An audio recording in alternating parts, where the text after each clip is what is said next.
शीला सुबह की बस पकड़कर शहर आई, जहां पर उसका पति मुकेश एक कमरा लेकर रह रहा था। शीला घबराई हुई थी। उसने आते से ही पड़ोस के एक डॉक्टर को बुला लिया। देखिए, आपके पति के पैर में चोट गहरी है। मैंने पैर पर अभी कच्चा प्लास्टर बांध दिया है, पर 1 हफ्ते बाद पक्का प्लास्टर चढ़ाना होगा। इनके पैरों की 3 उंगलियां फ्रैक्चर हो गई हैं। इन्हें अपने पैर को बहुत आराम देने की जरूरत है। मैं दवाइयां दे रहा हूं, ये समय पर दे देना और अगले हफ्ते मेरे क्लिनिक पर ले आना। मैं पक्का प्लास्टर बांध दूंगा। जी डॉक्टर साहब, शुक्रिया। तुम्हें मेरे एक्सीडेंट की खबर किसने दी? मैंने भाभी को बुलाया है। तू मेरी बात तो मान नहीं रहा था ना डॉक्टर के पास जा रहा था, इसलिए मैंने भाभी के मोबाइल पर फोन करके गांव से बुला लिया। तुम भी कैसी बातें करते हो? इतना बड़ा एक्सीडेंट हो गया और तुम बोल रहे हो कि मुझे क्यों बताया? अब मैं वापस गांव नहीं जाने वाली। मैं माँ जी को भी यहीं बुला लूंगी। पर शीला, यहाँ पर तू कैसे रहेगी? तू जानती है ना, दिल्ली शहर में बहुत महंगाई है। यहाँ रहना आसान नहीं है। डॉक्टर ने मुझे पहले ही बेड रेस्ट के लिए बोल दिया है। बिना काम के क्या तुझे खाने को दूंगा और क्या माँ को दूंगा। तुम चिंता मत करो, जब तक तुम ठीक नहीं हो जाते तब तक मैं यहाँ कोई काम कर लूंगी। भैया, मुझे कहीं नौकरी दिलवा देना। मैं अब इन्हें छोड़कर गांव नहीं जा सकती। मेरा वहाँ मन ही नहीं लगेगा। मैं यहाँ इन्हें अकेला थोड़ी छोड़ूंगी। ठीक है भाभी, मैं आपके लिए कोई काम ढूंढता हूँ। मुकेश की तबीयत बहुत ज्यादा खराब थी। इस वजह से शीला ने शहर में ही रहने का विचार किया। अगले 2-3 दिनों में उसने अपनी सास को भी शहर बुला लिया। शीला कुछ दिनों तक खाली रही। शहर में खर्चे ज्यादा थे और कमाई बिल्कुल भी नहीं। इस वजह से घर में परेशानी आने लगी। जिस कमरे में मुकेश रहता था, वहाँ का मकान मालिक बार बार पैसे मांगने आ रहा था। इस वजह से शीला और ज्यादा परेशान हो गई। क्या बात है बहू, कहीं बाहर जा रही हो? हाँ माँ जी, सुभाष भैया ने एक दुकान पर सफाई का काम बताया था। वहाँ सुबह सुबह झाड़ू पोछे का काम करना है। सोच रही हूँ बात कर रहा हूँ। शीला, तू क्यों परेशान हो रही है? तू माँ के साथ गांव वापस चली जा। यहाँ रहकर तुम दोनों परेशान हो रही हो। मैंने तुम्हें पहले भी बोल दिया था कि मैं यहीं रहूंगी। तुम बस अपना ख्याल रखो, मेरी चिंता मत करो। माँ जी, मैं थोड़ी देर में आती हूँ। शीला काम की तलाश में चली जाती है, पर जहाँ उसे मुकेश के दोस्त सुभाष ने काम बताया था, वहाँ के मालिक ने किसी और को काम पर रख लिया। शीला का मन बहुत खराब होता है।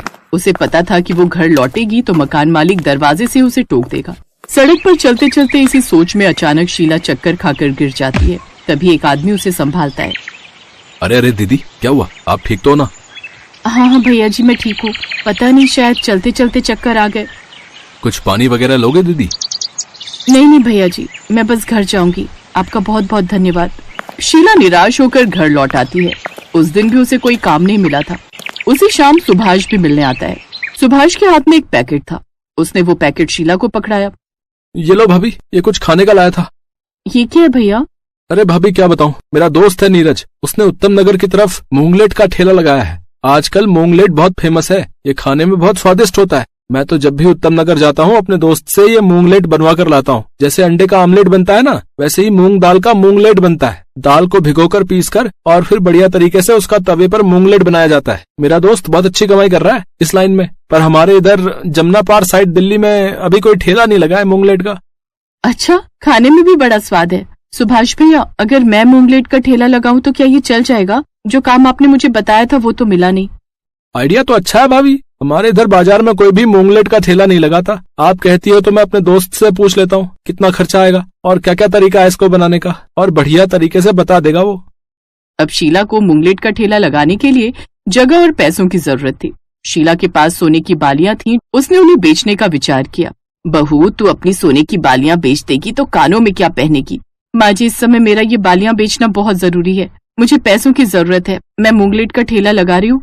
अगर कमाई हुई तो सब कुछ ठीक हो जाएगा। शीला अपने कानों की बालियां सुनार को बेच देती है और जो पैसे मिलते हैं उनसे सुभाष की मदद से मूंगलेट का ठेला लगा लेती है। धीरे धीरे शीला मूंगलेट का ठेला बढ़िया चलाने लगती है। अब वो बहुत ही स्वादिष्ट मूंगलेट बनाती थी। बस गलती एक हुई कि शीला ने जिस जगह पर ठेला लगाना शुरू किया वो जगह एक बिजनेसमैन की थी। उसने शीला की मजबूरी को नहीं देखा। उसने तो बस अपने आदमी ठेले को हटाने के लिए भेज दिए। ओ मैडम, चलो चलो, अपना ठेला यहाँ से हटाओ। यहाँ कोई ठेला नहीं लगेगा, कहीं और ठिकाना बनाओ। पर भैया जी, मैंने तो इस जगह के पैसे दिए हुए हैं। ये जगह तो किसी अनिल नाम के आदमी की है ना? मैंने उसे महीने का किराया दिया था, पूरे 1500 रुपए। अरे कौन अनिल? हम कुछ नहीं जानते। तुम्हें जितना कहा है उतना करो। ये जगह हमारे मालिक ओम प्रकाश जी की है। ए लड़को, हटाओ ठेला यहाँ से। यहाँ कोई ठेला खड़ा नहीं रहेगा। सामने सेठ जी की कोठी है, उसके सामने तू ये ठेला लगाकर खड़ी है। इससे पहले कि सेठ जी यहाँ आए, ये जगह खाली कर दो। वो आदमी जबरदस्ती शीला का ठेला वहाँ से हटाने लगा। तब तक सुभाष भी आ गया था। आदमी ने सुभाष की भी एक नहीं सुनी। शीला को पता चलता है कि जिस आदमी को उसने 2000 रुपए दिए थे वो ठग निकला। ये जगह उसकी नहीं थी। अरे भैया आज के दिन तो लगाने दो, कल से यहाँ ठेला नहीं लगेगा।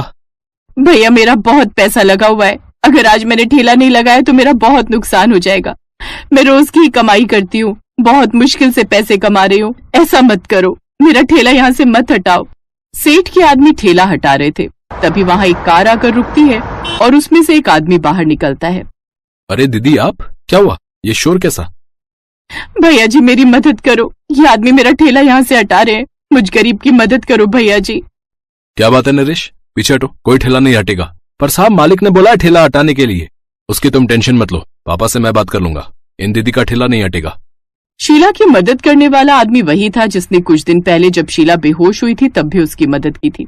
वास्तव में वो सेठ का लड़का था, पर पैसे वाला होने के बावजूद भी वो बहुत दयालु स्वभाव का था। उसका नाम विनोद था। विनोद की वजह से शीला का ठेला वहां से नहीं हटता। अब जब बेटे ने कह दिया तो पिता भी क्या करता। शीला दीदी, मेरे जिम में बहुत कस्टमर आते हैं, मैं सबको आपके ठेले पर ही भेजूंगा।